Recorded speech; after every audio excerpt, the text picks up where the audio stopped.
세계사 수능 특강 7강 개념 2. 자, 그러면 이제 수특 본문을 보면서 다시 한번 확인해 봅시다.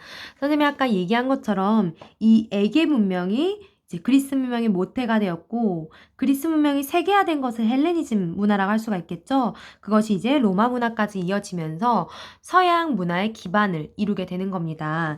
자, 폴리스가 만들어질 수밖에 없는 것은 이 지역이 산지가 많고 평야가 적어서 통일국가 형성이 어려웠기 때문이에요. 기원전 10세기경 폴리스들이 굉장히 많이 만들어지게 되는 거죠. 아크로폴리스는 높은 곳에 위치해 있어서 신전이 있고요. 종교적 군사적 거점이라 할 수가 있습니다. 이 아고라는 광장이었기 때문에 모여서 토론을 하거나 아니면 상거래 장소로도 활용이 되었던 겁니다.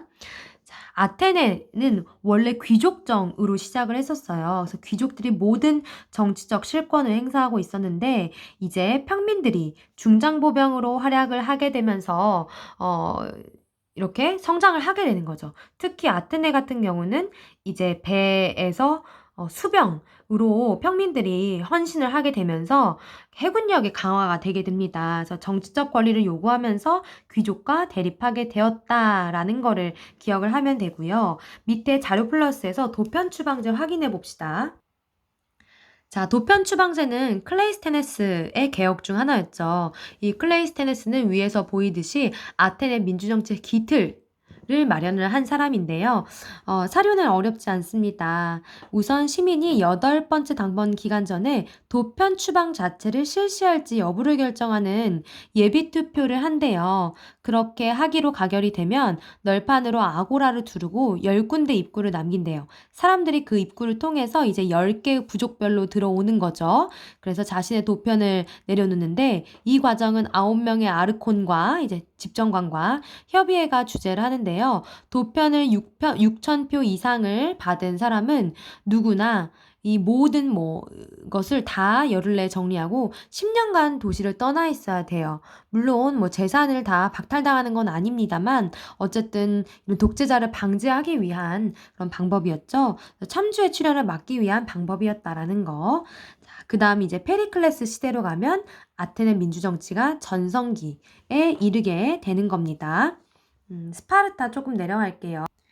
네, 도리스인이 원주민을 정복하고 폴리스를 형성했는데 이 원주민은 너무나 숫자가 많고 도리스인은 소수였기 때문에 이러한 군사 통치 시스템이 자리 잡게 되었다고 합니다. 그래서 교육에 있어서도 모든 남자 시민에게 집단 생활과 군사 훈련을 실시를 해요. 아주 나이가 어렸을 때부터 아고게라고 하는 청소년 훈련 시설에 들어가서 거기서 공동 생활을 하게 됩니다. 거기에서 이제 강해야만 살아남고 이제 성인식을 치르게 되고 이제 스파르타의 군사로서 어엿하게 살아야 되는 거죠. 심지어는 여성들도 강한 훈련을 받아서 건강한 이제 아이를 낳을 수 있도록 그렇게 도모했다라고 합니다. 자, 이제는 그리스 세계 전체의 움직임을 주요한 2개 전쟁과 연결지어서 보도록 할 텐데요. 그리스 페르시아 전쟁과 펠로폰네소스 전쟁입니다. 이 2가지가 누구와 싸운 거고 어떤 결과를 가져왔는지 명확히 알아두셔야 해요. 일단 그리스 페르시아 전쟁은 이름에서도 볼 수 있듯이 아케메네스 페르시아가 점차 강해지면서 지중해에 있었던 그리스 식민 도시들도 압박을 해오게 되는 거예요. 이따가 지도에서 보여줄 텐데요. 이제 소아시아 지역에도 그리스의 폴리스들이 있었던 겁니다. 그래서 가장 강했던 아테네와 스파르타를 중심으로 그리스 세계가 단결을 하게 돼요.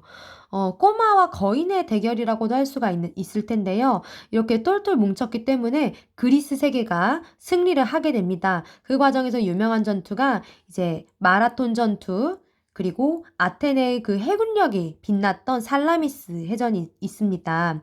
테르모필라의 전투는 주요한 건 아니지만 사료에서도 그동안 한번 나왔기 때문에 한번 언급을 해보는데요. 스파르타의 레오니다스 왕과 300용사가 이 전투에서 모두 용감하게 싸우다가 장렬하게 전사를 하죠. 이 테르모필라의 전투와 관련된 그림도 이제 우리가 루브르에서 봤었던 것 같아요. 근데 어쨌든 이 그리스 세계가 단결하도록 이끌어졌던 아테네가 이 그리스 페르시아 전쟁에서 승리한 이후로 해상국가로 발전을 하게 됩니다. 다시 쳐들어오는 것을 막아야 한다라는 명분 아래 그 다른 폴리스들로부터 이제 군사 복무를 요구하거나 아니면 기금을 내놓도록 요구를 하는 거죠. 그래서 그 기금을 모은 금고가 델로스 섬에 있었기 때문에 델로스 동맹이라고 부르는데, 이 페르시아를 막기 위한 델로스 동맹의 맹주가 되면서 다른 폴리스들을 약간 억압하고 속박하게 됩니다. 그래서 아테네가 제국주의적 해상국가로 발전합니다. 그런데 아이러니하게도 이때 민주정치의 전성기가 자리를 잡게 되는 거죠. 물론 페리클레스도 이 그리스 페르시아 전쟁을 겪었던 인물이라고 할 수가 있습니다. 이제 그러나 아테네가 이렇게 급속도로 발전하고 제국주의화 되기 시작하면서 그거에 태클을 걸었던 게 바로 스파르타입니다. 그래서 아테네 중심의 델로스 동맹과 스파르타 중심의 펠로폰네소스 동맹이 이제 갈등을 빚게 됩니다. 사실 페리클레스가 이 전쟁이 시작될 때는 아직 생존해 있었는데 이 전쟁을 막기 위한 갖은 노력을 다 했다라고 해요. 그렇지만 페리클레스 사후에 걷잡을 수가 없게 된 거죠.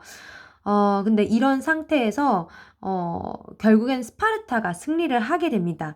이 전쟁 이름은 펠로폰네소스 전쟁인데요. 스파르타가 패권을 잡기 시작하지만 그 다음부터 그리스 세계는 내분에 빠지게 돼요. 패권이 다시 테베로 갔다가 다시 스파르타로 잡았다가 이렇게 왔다 갔다 하고요. 아테네의 민주정치는 예전과 같을 수 없는 그런 상태에 빠지게 된다고 합니다.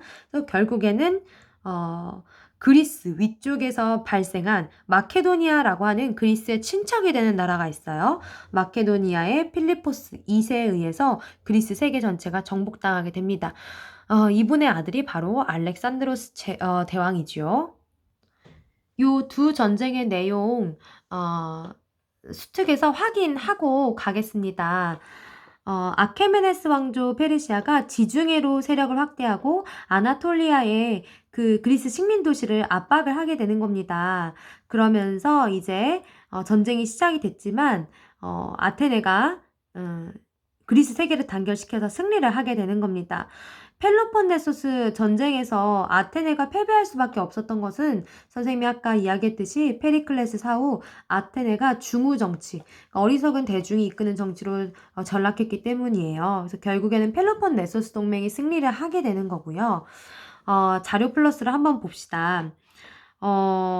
투키디데스의 역사에 나오는 자료인데요. 아테네인과 펠로폰네소스인은 에우보이아 점령 이후에 체결된 30년 평화조약을 깨고 전쟁을 벌였다.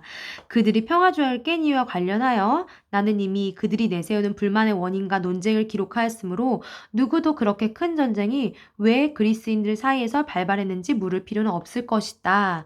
별로 언급된 바는 없으나 나는 가장 진실한 이유는 다음과 같다고 생각한다. 바로 이것이죠. 아테네가 강력해지자 스파르타가 두려움을 갖게 되었고 그 결과 스파르타인들이 전쟁을 벌일 수밖에 없었다고. 요 전쟁지도 한번 보고 가겠습니다. 네, 여기가 그리스 발칸반도의 끝이고요. 여기가 이제 아케메네스 왕조 페르시아가 위치를 해 있었던 그 아나톨리아입니다. 터키 지역이에요. 이쪽에도 그리스의 식민 도시들이 있었어요. 여기 이제 압박을 가하게 되는 거죠. 지중해로 페르시아가 이렇게 오게 되면서 이쪽이 아테네가 있고요. 여기 밑에 스파르타가 있습니다. 여기 마라톤 전투, 살라미스 해전이 있고요. 여기 테살리아 근처에서 이제 스파르타 왕과 300용사의 테르모필라의 전투가 여기서 있게 되는 겁니다.